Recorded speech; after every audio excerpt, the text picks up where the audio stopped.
Is China's military power on track to surpass America's in Asia?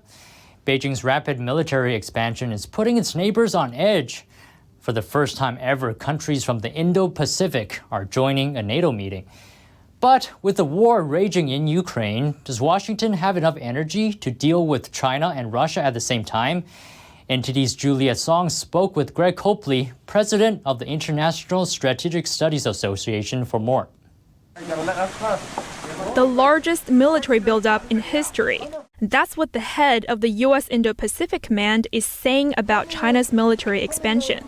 The Chinese Communist Party has been busy expanding its military presence, even though it already has the biggest navy in the world and the biggest air force in Asia. On top of boosting its nuclear arsenal, the regime continues to grow its control of the South China Sea by militarizing the islands. In the east, it has sent record numbers of fighter jets near Taiwan.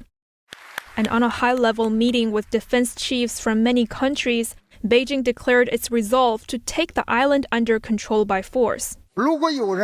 If anyone dares to secede Taiwan from China, we will not hesitate to fight. We will fight at all costs, and we will fight to the very end. This is the only choice for China. In the south, Beijing is helping Cambodia to upgrade a military base, which could give Beijing a foothold in the Gulf of Thailand. Further south, China signed a deal with the Solomon Islands, and the agreement has put big powers in the West on edge. That's because they fear it could allow Beijing to have a military base near Australia. Chinese leader Xi Jinping wants his military to be as powerful as the US's by 2027. And now, some worry that if Washington doesn't take action in time, China could take its seat as the dominant power in the Indo-Pacific region.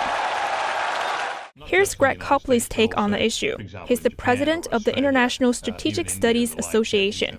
It's true that the US has not invested as much as it should have in the Indo-Pacific or in new defense technologies generally over the past few decades.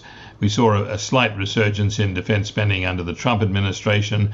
Now we see it flattening out, and we see the really dangerous and negative impacts of inflation on the purchasing power. The White House has requested over $800 billion for the 2023 defense budget, the largest ever. But with inflation, it's only a 1.5% increase from 2022. The Pentagon has said it needs a bare minimum of a 3 to 5% increase to maintain U.S. military's capability. And many in Congress have asked for a 5 to 7% increase, considering Russia's invasion and China's military modernization. Even though Washington's defense budget is falling behind, Copley notes there's a catch with China's military power.